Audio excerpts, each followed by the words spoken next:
Salam dostlar, bu günlər sizlərlə məhəlləmizdəki alçıya, əriyə, şöhtəliyə baxırıq.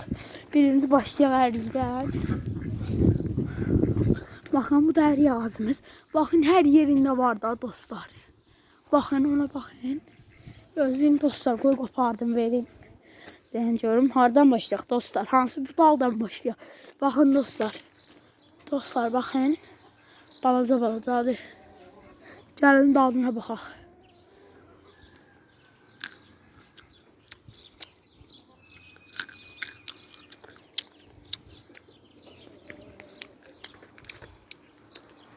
Baxın dostlar, burada da var. Dadına yine baxaq. Baxın, burada da var dostlar. Ay, çökəklə düşdü.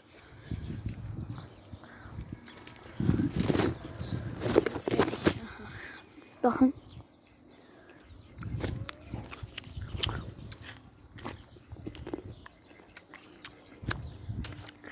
Ha.